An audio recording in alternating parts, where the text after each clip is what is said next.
どうも、こんにちは。ものづくり太郎チャンネルのものづくり太郎でございます。本日はですね、後ろにあるように EV の現状俯瞰をさせていただきたいと思います。皆様のおかげでですね、事務所を移転しまして、ちょっと移転したんですけど、後ろが非常に昭和チックっていうボロ臭いですね。福島イノベーションコースト構想推進機構さんですね。チャレンジはここから福島イノベで検索ということで、第一地で非常なですね、経済の既存がありまして、福島県の浜通りというところでですね、工業団地があって、ここはいろんなですね、税制的な優遇が受けられるということで、例えば工場を新設したいとか、新たに工場を持ちたいということであればですね、ここに新設いただけるといろんな補助を受けれますよというね、スポンサードをいただいておりますと。ありがとうございます。ということで、気になる方は検索をいただきたい、もしくは概要欄をチェックいただきたいと思いますと。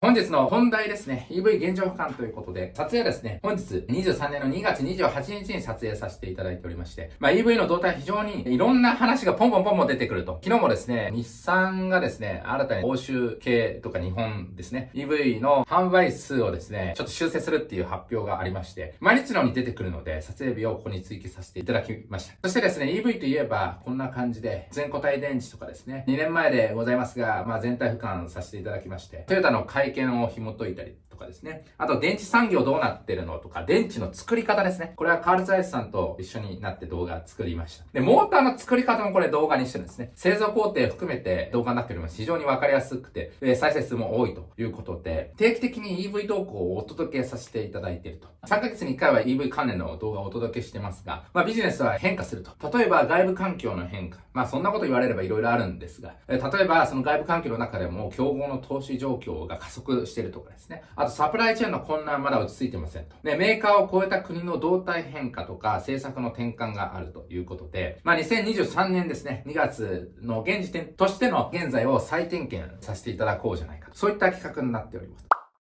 EV というものは、震源というものは中国と欧州ありますが、欧州はどういった感じであったか。2021年7月14日だったと思いますが、欧州議会のフォンデアライン委員長、今でもウクライナ戦争でよく女性が話していますが、あれがフォンデアライン委員長でございますが、35年にですね、EV 化を舵を切るということを言われておりました。当時各欧州勢の、有名なメーカーの反応を見ていきたいということで、強気の発言であったわけですね。フォルクスワーゲンは30年に500万台の電池を確保する工場計画をすでに立てておりました。で、インフラも超手こ入れということで、インフラがないとですね、電気自動車というのは渋滞してしまうんですね。というのも、急速充電使ってもですね、30分とか、それくらいの時間は最低かかってしまうということで、列をなしてしまうということで、充電インフラも作っていく。で、ボルボに関してはですね、すべてをバッテリー EV 化すると30年ですね。で、内燃機関の会社と、そしてバッテリー EV の会社を2つ分けるという話で、排水の陣においてやっていくぞと。ボルボは中華系になっちゃいましたが、ダイムラーですね、30年までに EV 投資は5兆円を超える。さらにですね、バッテリー EV のプラットフォームというですね、プラットフォームは車の基本設計ですね。それをですね、3種類に集約して、セルの9割を統一する。要するに、バッテリー EV の車種が違って、電池のセルが違うということであればですね、電池の再設計が必要になってくるんですね。これを統一化して、設計コースを劇的に下げようと。さらに、プラットフォームを EV 専用にすることによって、そのプラットフォームにつながるですね、車体設計につながるような工場設備を刷新しようと。そういう大胆なですね、EV 戦略を発表していると。エルドモに関しては、30年までに欧州販売車のなんと9割を EV にするですね。車体の設計は日産、三菱にフォーカスして、バッテリー EV にはルノーは注力していきますよ。BMW はですね、CO2 も低減するし、そして年々ですね、バッテリー EV の販売比率を 50% ずつ成長していくと。日本でもですね、高級車と言われるような7シリ5シリの開発責任者ですね。この方をですね、EV に振り分けるということで、EV の力の入れようがここにも見て取れると。急激な EV シフト、そして欧州は政治力ですね。ハイブリッドにはどうしてもすり合わせ領域が多くてですね、勝てないと。なので、このバッテリー EV に振ってですね、この欧州にお金がチャリンチャリン落ちてくるようにすると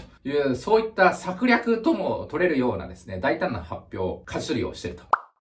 ではですね、少し時間が経ちまして、22年の6月末ですね、欧州理事会にてこの35年に内燃機関の新規販売を禁止する法案というかですね、決まり事が承認されたということで、揺るぎなくですね、これは動いているということの表れだと思うんですね。しかしながら反対勢力も実は EU の国々にはですね、バッテリー EV にいきなり行ったら自国の産業がどうなるかわからんというようなですね、勢力もおりまして、例えばイタリア、ポルトガル、スロバキア、ルーマニア、ブルガリア、イタリアは中央ヨーロッパですが、まあ、こっちの国々っていうのは東ヨーロッパの方ですね。ということで、充電インフラとかですね、バッテリー EV がそもそも非常に高いんで、その購入が難しく反対を表明していて、まあ、40年までにしようやっていう話だったんですね。ということで、35年までに一応バッテリー EV 全振りしていくよっていう方向性は示されたものの注意書きとして、まあ、26年頃に実際どれくらいの効果があったのかっていうものを見定めて判断していくっていう、ある意味折衷案みたいなものを設けてですね、このバッテリー EV に舵を切っていると。しかしながらおそらくこのバッテリー EV というものはもう揺るぎないと。譲歩をしたんですが、まあ26年にやっぱりバッテリー EV だろみたいなことを言うと思いますという感じですね。ということで、いずれにしろ EU は35年がタイムリミットに変わりはないというですね、過去と変わってないと。ここの軸は一貫してるぞということです。つまるところ、現状ですね、コロナで自動車産業というものは非常に既存しておりますが、それが回復すれば35年にはですね、1500万台以上の EV 市場、バッテリー EV 市場が誕生する可能性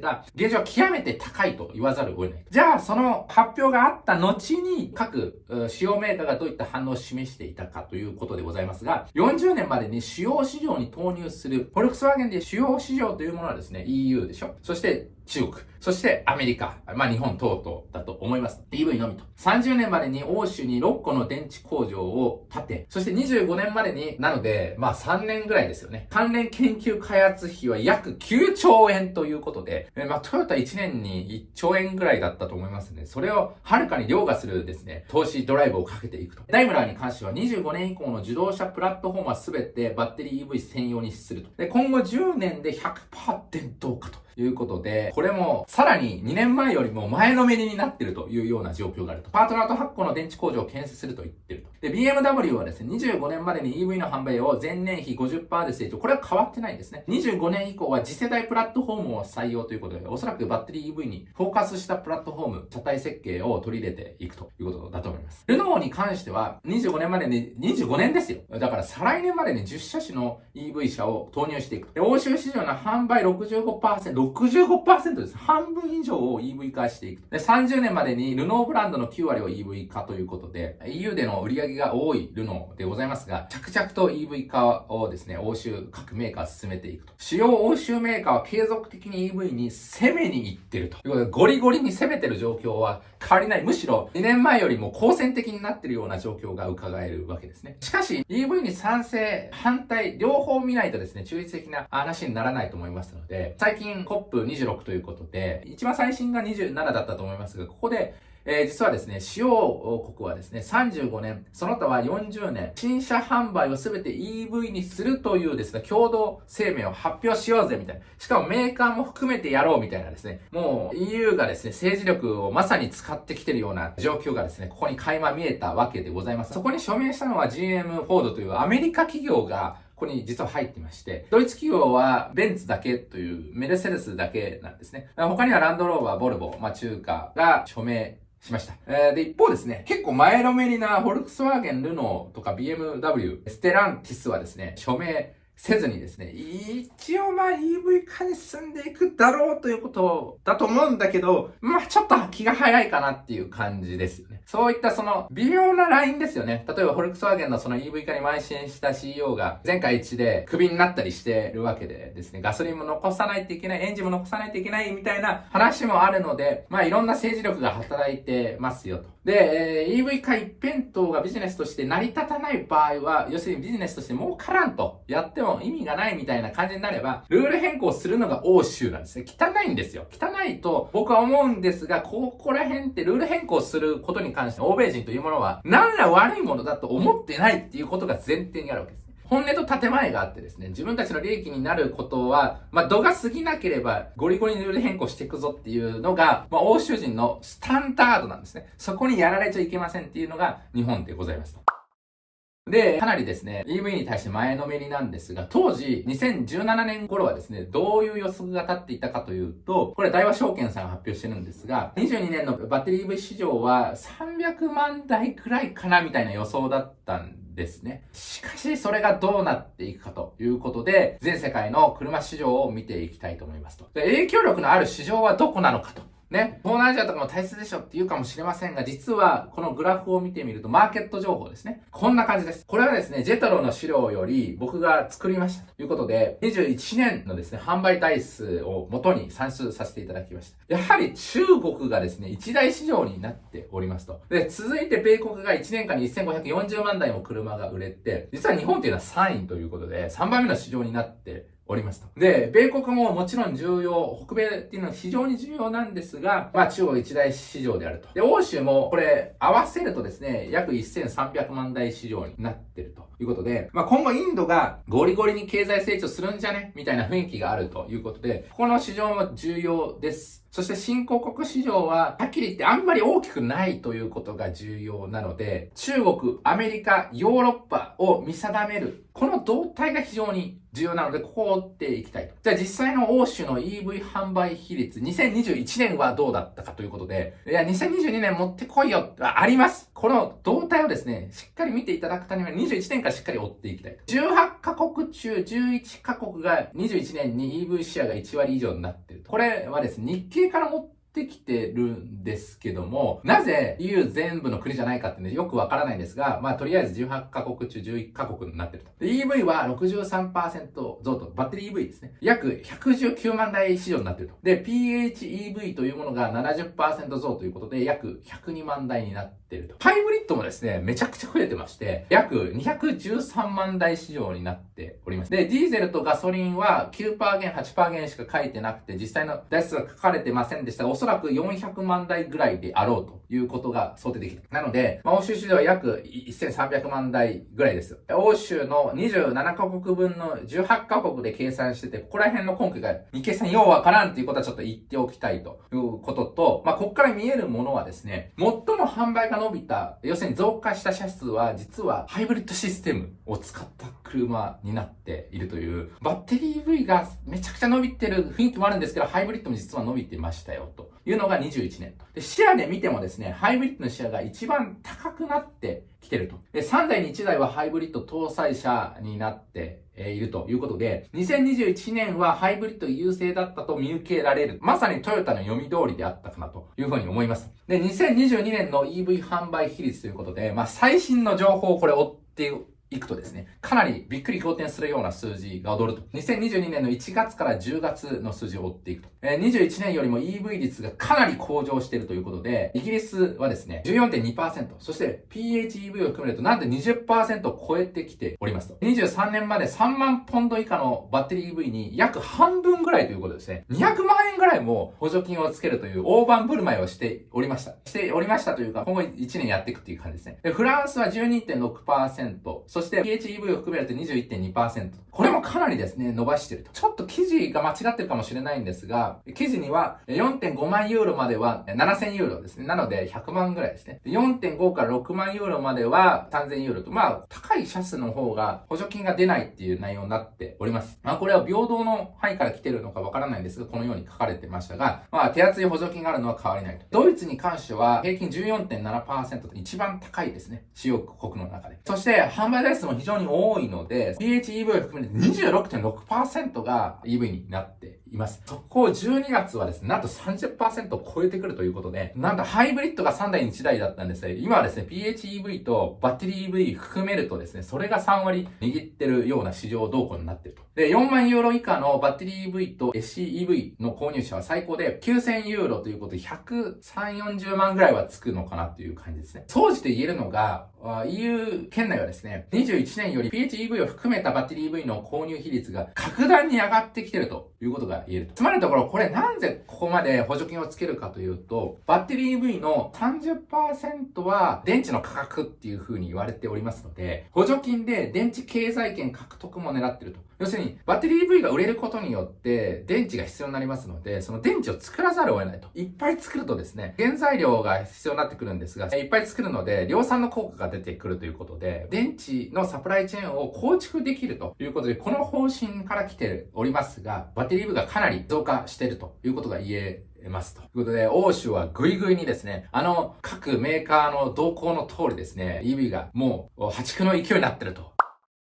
ではもう一つの一大市場である中国の状況を見ていきたいということですね。中国市場の動態ということで、過去から欧州より明確に動いてきている。実は2年以上前に僕特集をしておりまして、当時どうつけたかというとサムネイルですね。中国の EV 戦略舐めすぎ草みたいな。気づいた時には時すでに遅しみたいな感じで、かなりですね、警戒をしているということで、日本人よと。やばいぞということを言ってたわけですね。バッテリー EV のコア部品である電池ですね。これの育成を非常に推し進めていたということで、2021年の販売の平均はですね、11% ぐらいだったわけですね。これ291万台と。で、2022年の販売はですね、約 20% ぐらいになってきていると。1月から9月。ということなんですね。着実にバッテリー EV の販売台数を増やしてサプライチェーン構築を積み上げてきていると。中国にはですね、ネブ規制というものがあってですね、電動化を後押ししていると。これ何かっていうと、バッテリー EV と PHEV の販売比率を一定数各メーカーといっても販売台数が年間3万台以上あるメーカーはですね、一定数満たさないといけないと。そうしないと、クレジットという罰金があるということですね。20年は 10% 以上バッテリー EV 化しないといけないよ。ほぼバッテリー EV ですわ。で、21年は12% に上げてください。で、22年は 14% です。みたいな。23年は 16% 以上にしないとダメですよ。みたいな施策があったと。で、先ほどお伝えしたように販売比率が満たない場合はクレジットの購入ということで罰則があると。中国で製造した電池搭載車のみが補助金の対象になるということで、あからさまに電池産業を育てると。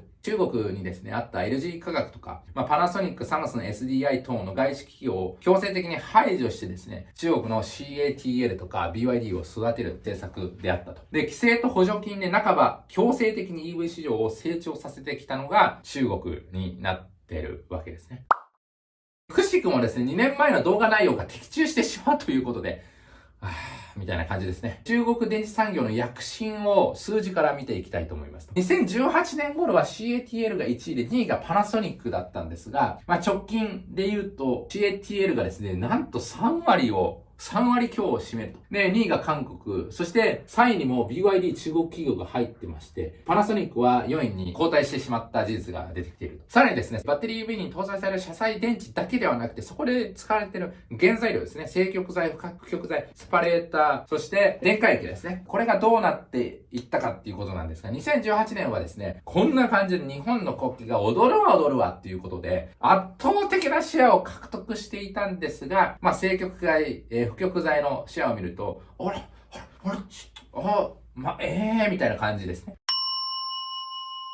車載電池と材料で大きくシェアを伸ばされてしまったと。まさに内容的中、残念な方向に行ってしまっていると。残念なんですけど、このセパレーター等もですね、日本企業まだまだ上位にいると。さらにね、日本の、品質だみたいなことをまだ言ってるわけですけども、バッテリー EV は燃えちゃうとリコールになっ多額のですね、損益というかですね、電池入れ替えみたいな感じになっちゃうと、車体のですね、3分の1の価格を持ってるわけですから、非常に経営的に既存になっちゃうんですね。なので、セパレーターと重要部品は、日本メーカー事故全く起こってないんで、それで攻めていくぞみたいなことを言ってるんですが、この明暗がどう出るかっていうのは、注視していかないといけないわけです。では、非常にですね、育ってきた中国市場でございますが、実際どういったバッテリー EV が売れているのかを深掘っていきたいと思います。まずですね、テスラですね。テスラが上陸した当時は、テスラがもう破竹の勢いで独走しておりました。そこに現れたのがですね、ちょっと読めないんですけど、こういったですね、日本で言うと軽自動車を EV 化したようなものでございますが、当時50万円以下で買える手軽さから1位に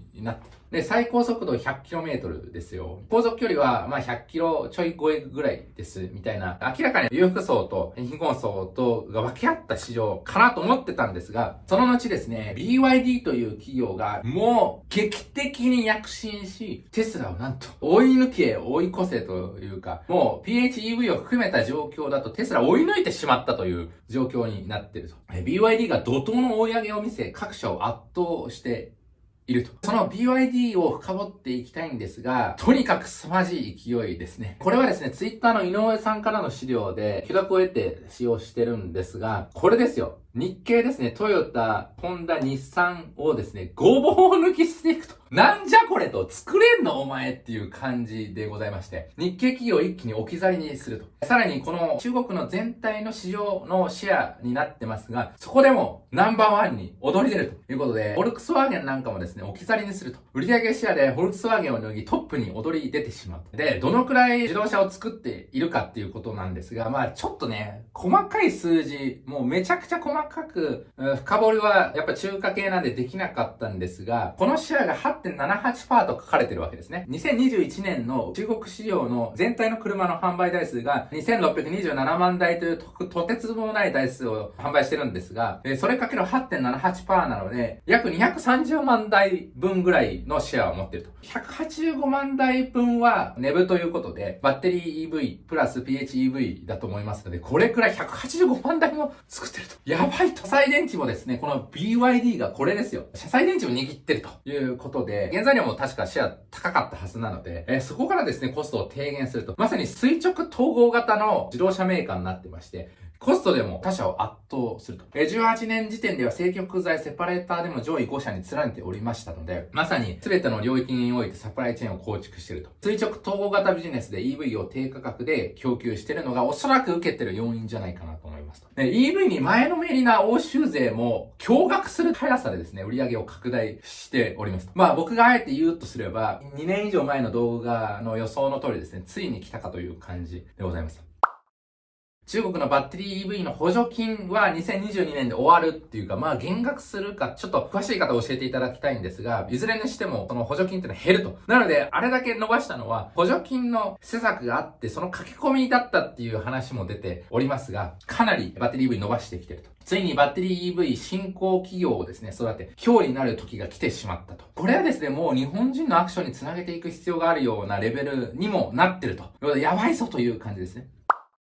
2023年直近の中国市場の売り上げにおいて、日本勢 EV はですね、壊滅的状況にあるということも数字から見て取れると。で、ドイツ勢もシェアを失うということでございます。これですね、EV ネイティブさんですね。この方は EV の動向をですね、ウォッチしておりまして、非常にわかりやすい動画になっておりますが、中国以外は全てシェア低下と。2020年のシェアがこんな感じだったんですね。で、2023年1月の速報を持ってきました。中国は 49.4% に伸ばし、飛躍してると。フランス企業は 7.7% になっておりまして、かなりシェア 20% ぐらい既存してるわけですね。で、ドイツが 22.9 と、まあ検討してる。日本はなんと 16.7% ということで、一気にシェアを落としてると。日本だと法人向けのみに販売されてるですね、BZ4X は値引きで、なんと驚異の320万と、日本だと600万ぐらいですよ。確か。で、アリアもですね、100万以上値引きすると。マジでみたいな。100万の値引きとかメーカーで聞いたことないでしょ。トヨタに至って200万以上値引きしてるわけですから。どうなっとんねんと。日本市場と比較するととんでも価格で対抗せざるを得ない状況が出現していると。EV 専用プラットフォームのテスラでさえ苦戦中ということで、アメリカ本土の価格より下げる対応をしていると。22年末で補助金終了の駆け込みがあったにせよですね、もう動向は予断を許さない内容に見えていると。なので、EV の動向は今後もウォッチしていきますので、皆さんも見て切迫感を醸成していただきたいと。さらにですね、BYD、ここにとどまらずですね、グローバル展開を加速していると。一気に構成をかけですね、畳みかけるということで、先日、国会議員の山田太郎さんと議論をしてきまして、議員会館に行ってですね、討論してきました。そこで、共有された資料ということで、オートモーティブワールドですね、タイということで、なんと今までタイというものはですね、日本が1位だったんですけども、この展示スペース、BYD に1位かっさられてしまうと、取られてしまうと。最大の展示スペースが BYD と。で、アマタナコンのですね、中国系工業団地が、もともと600ぐらい法人があったわけですね。400が日系ですと。残り200が、日系以外だったんですが、ここが300に拡大していると。で、日本企業は成長してないというか、増加してないということでございまして、その中華マネーがどんどん入ってきていると。で、22年7月には日本、ドイツ、ノルウェーだったと思います。デンマーク、スウェーデン、インドで参入していくぞと。果たしてですね、自動車というもので中国ブランドが受けるかみたいな。そして自動車というものは買って終わりじゃないですから、乗って10年とか20年使うわけじゃないですか。そこで、保守面って中国メーカー大丈夫なのっていうのはありますよね。で、実際ですね、対現地でですね、摩擦過関接合みたいな、FSW 中華系のものを買っちゃって保守面とか全くできないみたいな、装置系で起きてるわけですから、自動車で起きないかっていうのは疑問ですよね。なので、売れるかどうかわからないんですが、これは、日本では売れないと思うんですが、他の市場でどうなの？アメリカ抜いてるのっていうのは、このデカップリングの象徴かなっていうふうに思いますよね。ということで、仮にですね、欧州中国が 25%EV 化した場合ですが、中国では656万台市場が生まれると。そして欧州では325万台市場が生まれるということで、約ですね、1000万台のバッテリー EV 市場が出来上がると。で、22年の販売台数はおそらく1000万台前後になるということで、大和証券が出していたですね、ふざけたですね、予想よりも、だいぶこのバッテリー EV、PHEV を含めた市場が出来上がりつつある。で、EV は電池のサプライチェーンの戦いでもあるんですが、この電池産業の育成にかかってると言ってもいいと思います。25年以降の電池製造の土壌を、25年以降ね、バッテリー EV が本当に本格化してくるような時を見据えてですね、欧州にもバッテリー EV の電池ですよね。そして中国にも電池の工場のサプライチェーンがもう育ちつつあると。で、その日本はですね、その育ちつつある電池の土壌と戦わざるを得ないと。いうことが想定されるわけですね。もちろん、米国市場も大切なので、米国の状況も見ていこうと。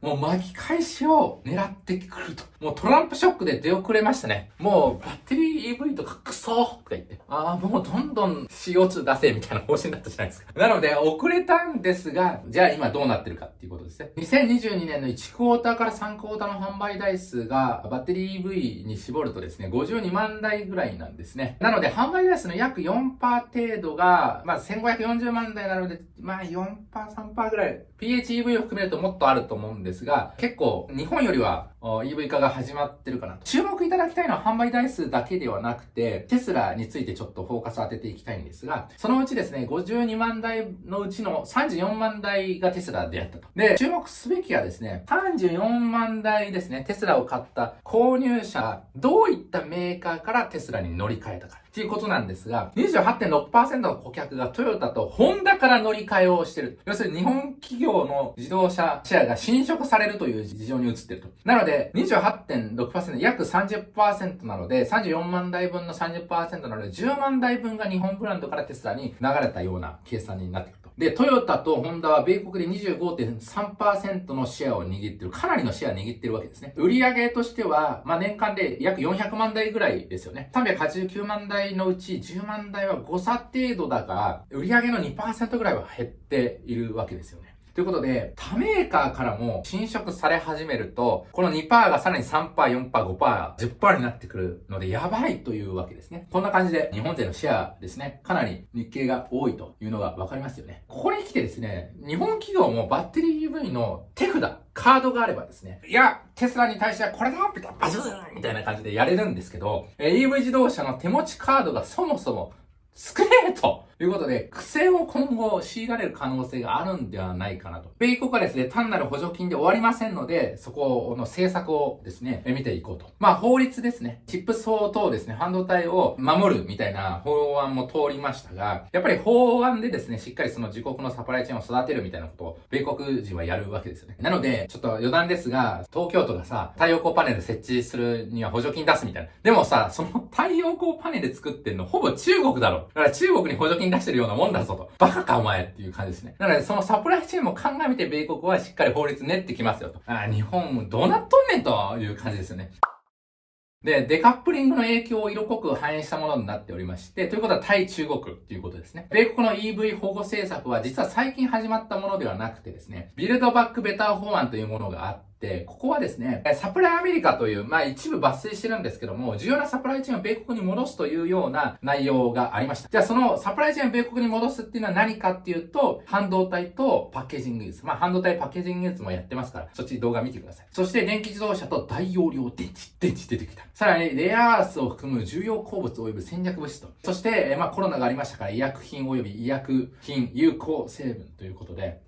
日本の太陽光パネルから見るとですね、かなり地にに足をついた内容になってるわけですよね。で、22年8月16日に成立したインフレ抑制法に、このビルドバックベター法案の内容というものは引き継がれておりまして、さてどうなったかと。まずですね、充電インフラ50万箇所ですね。50万箇所って多いのか少ないのかはよくわかんないじゃないですか。日本にバッテリー EV とか PHEV の充電ステーションってどのくらいあるかっていうと2万箇所以下。4箇所以下。人口が3倍だとしてもものすごい数のですね、充電インフラを整えようということも盛り込まれておりますし、そして注目すべきは車載電池の保護にあるということで、補助金は約100万円ぐらいなんですが、この中身であると。で、価格が5.5万ドル未満になってると。もちろんそのピックアップトラックなんかめちゃくちゃ売れるんで、そこは8万ドル以下っていうことになっておりますと。車両の最終組み立てが北米であると。だから太陽光パネルとかもちょっと内容詳しい人を教えていただきたいんですけど、日本で製造されたっていうことであれば、それは正しいと思うんですけど、果たしてそこまで法律、きめ細かく作られてんのっていう感じですね。で、米国、カナダ、メキシコで行われてること、プラス、電池材料、リチウム等の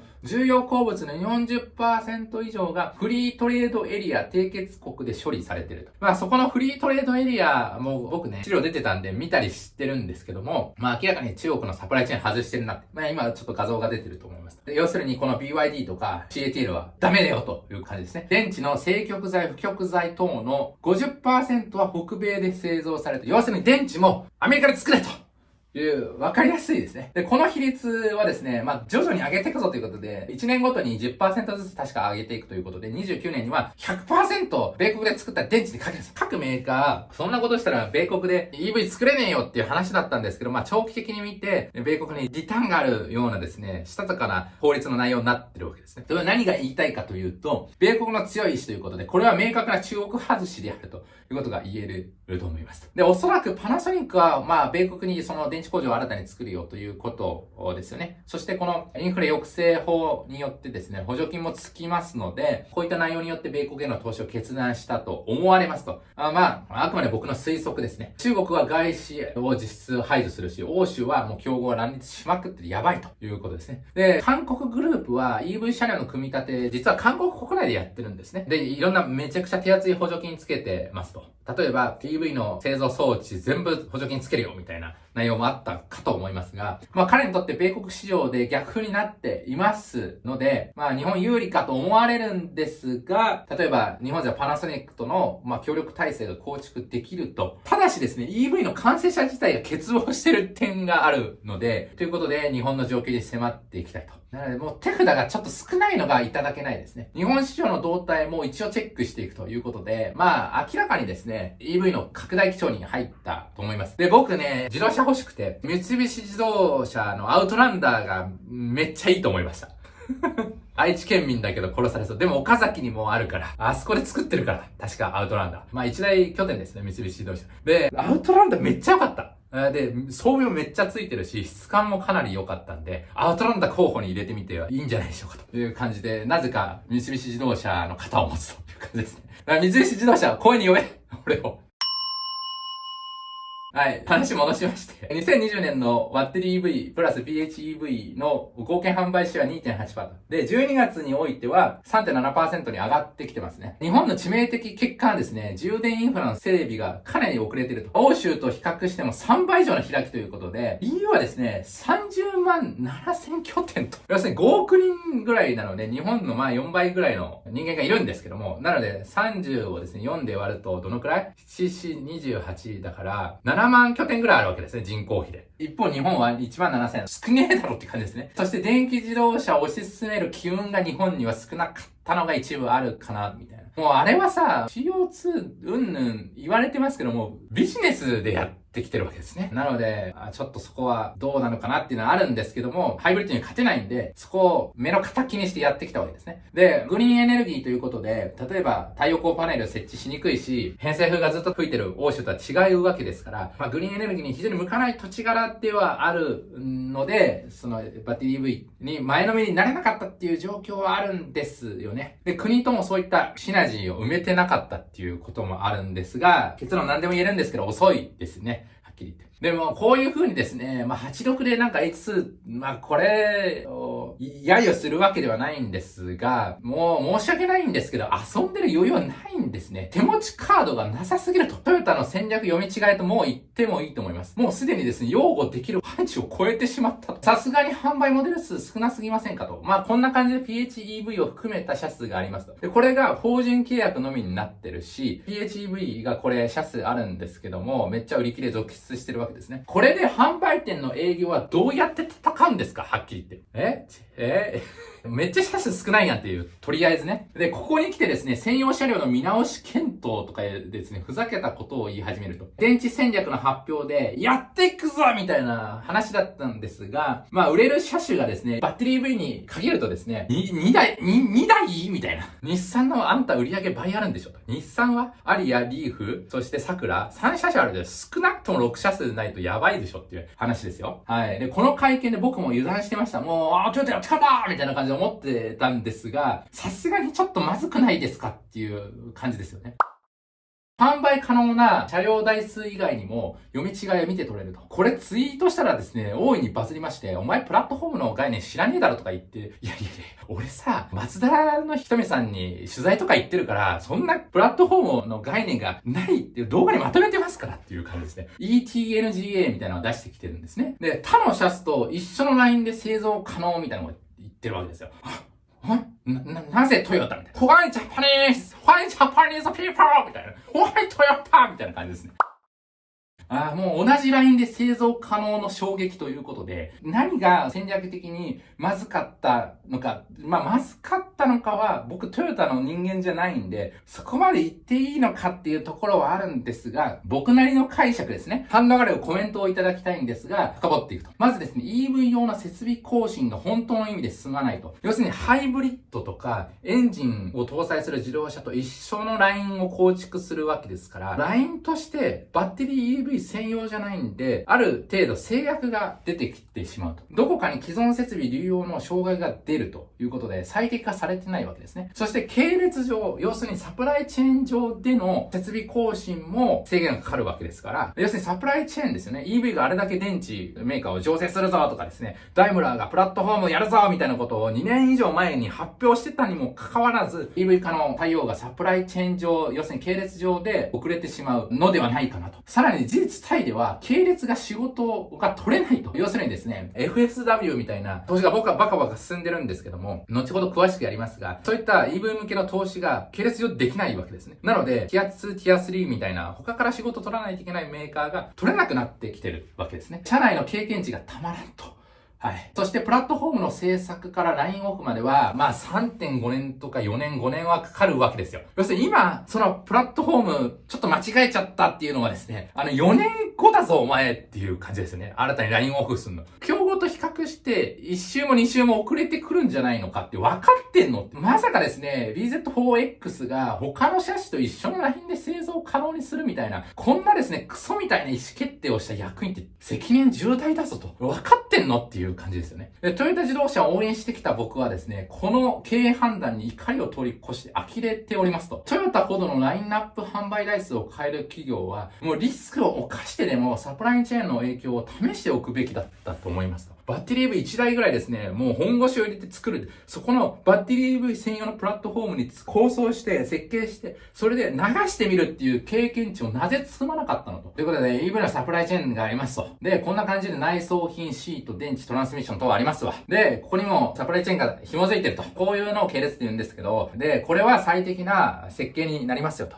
ハイブリッドと同じようなラインでも最適な設計になっていると。で、最適な装置使えるよと。新しい装置使えるよと。しかし、こっちは制限された設計になる。みたいなね。既存のラインを前提にされたプラットフォーム設計は、過去のラインキャパシティを前提に部品も設計されるわけでございます。で、さらにここら辺、制限された設計、ティア2、ティア3みたいな企業が作るようなものもですね、この制限がかかると。ということは、設備も投資が進まないと。はい。部品を供給するサプライヤーも EV に最適化されたラインにならないと。さらにライン構築の経験値が不足するわけですよね。さらにですね、トヨタというものは強崩壊、A 崩壊っていう、僕の栄えある第2回目の動画が強崩壊、A 崩壊に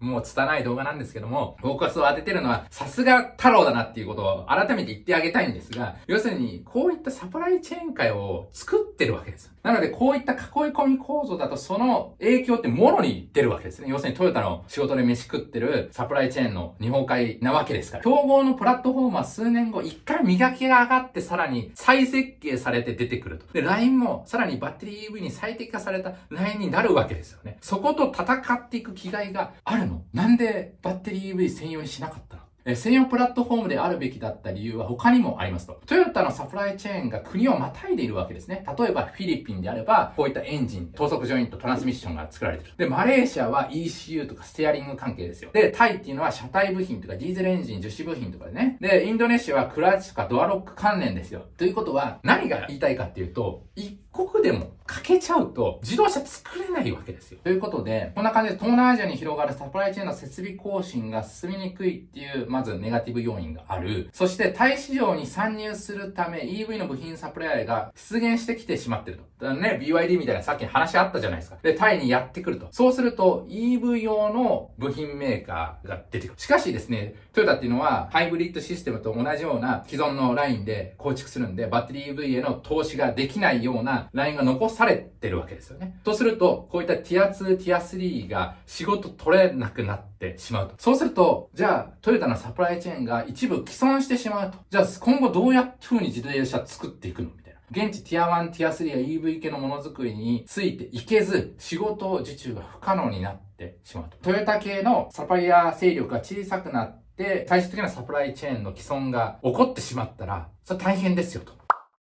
結果からの論評は何とでも言えるわけですね。あえて言わさせていただきたいと。で、僕の考えがもしかしたら違ってるかもしれないです。ハイブリッドと共通のラインでも、いや、そこは最適化されるように俺たちも考えてるよっていうことであればいいと思うんですよね。まあ、一辺倒の情報でしか判断できないんですけども、そうなんじゃないかなっていう危機感があるわけですね。で、せめてトヨタの規模であれば、本当に EV 専用プラットフォームを一度構築すべきだったと思います。で、競合目線を僕よりも絶対現場の人って分かってたはずなんですよ。で、展示会でいろんなトヨタ系列の人と話してても、やばい言ってたわけですよね。なのに、なんで EV 専用じゃないのみたいな。競合のことをウォッチしてるみたいな。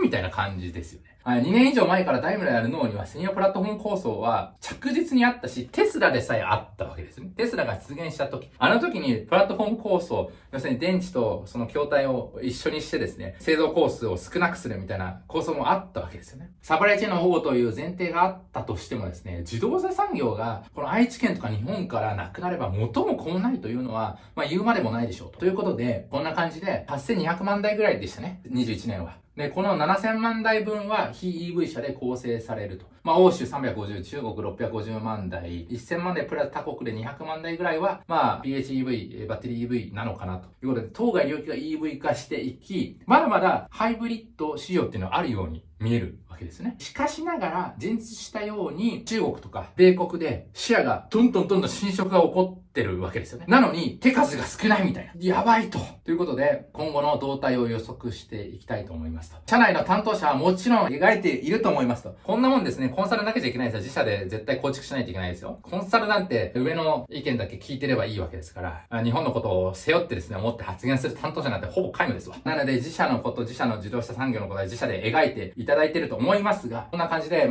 トヨタのね、決算資料から持ってきましたわ。で、どこの市場がトヨタでは大きいかと。重要なのは明らかに北米、欧州、中国なんですね。じゃあ、ここの動態、全世界の販売台数とそんなに変わらないと。あそこの比率と変わらないと。じゃあ、北米ですわ。22年は約バッテリー EV、PHEV 含めて 5% ぐらいですよね。で、これが欧州と同じように成長していった場合ですよ。15% から 20% ぐらいに2年後になるんじゃないかな、みたいな感じですね。2年で10% から 15% 増加しておりますから。で、要するに、米国市場だけでトヨタって210万台売ってるわけですから、要するに30万台から40万台は EV として販売可能にしておかないと、シェア取られやすいですよと。もちろんハイブリッドで攻め込むっていうのもいいんですけど、バイデン政権のですね、方向性を見ても、政策は EV 寄りなんですね。得意のハイブリッドでシェア維持ができるかっていうところが、手札が少ない中では注目すべきところかなと。で、ヨーロッパに関しては、22年は20 25% 前後 N パーぐらいだったと思います。で、24年は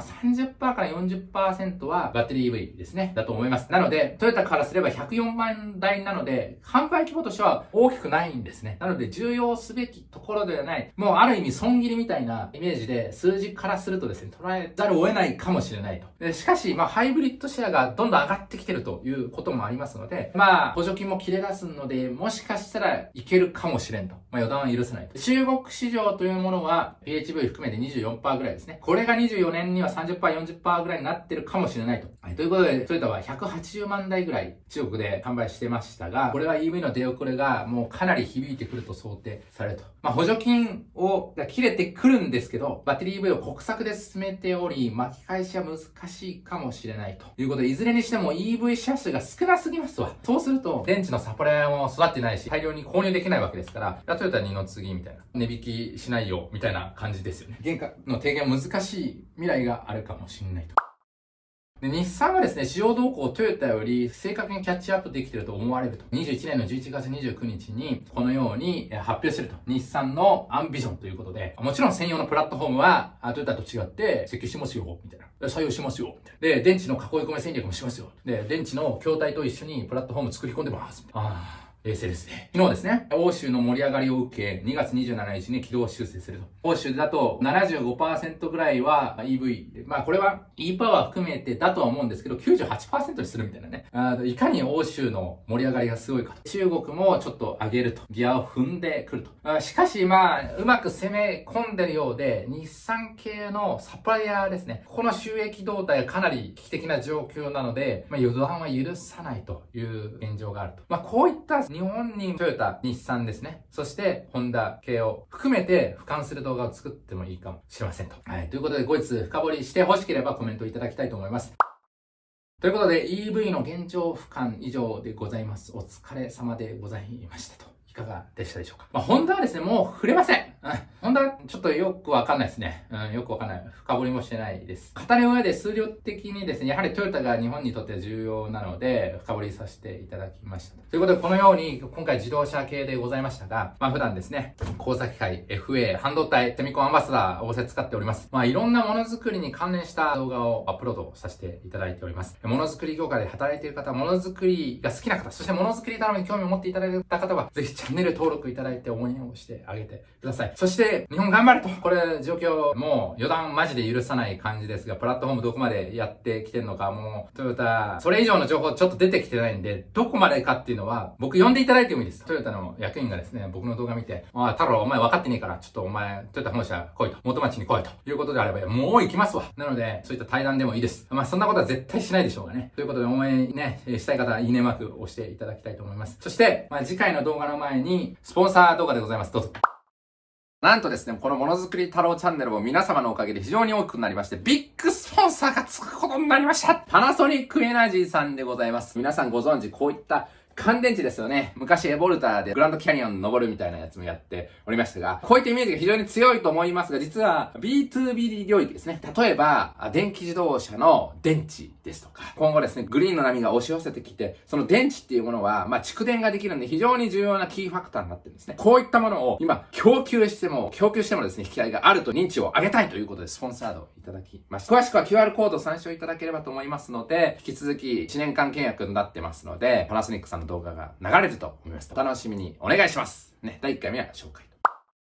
次回は、実はですね、電池の動向も気になってると思います。ここを深掘りしていくと。で、電池の技術というものは日本、ものすごくたくさん持ってるんですね。講演会をしてるとですね、電池の開発してますみたいな人もいてですね、名刺交換いただいて独立してるんで、その人と教えていただいてちょっと動画作ろうかなと思ってますんで、これも、ニュースにはならないですね、深掘り動画が出せるはずでございます。ということで、お楽しみにいただきたいと思います。ということで、また次の動画で会いましょう。お疲れ様でした。じゃあね、バイバイ。疲れた。今日の千葉ちゃんの一言。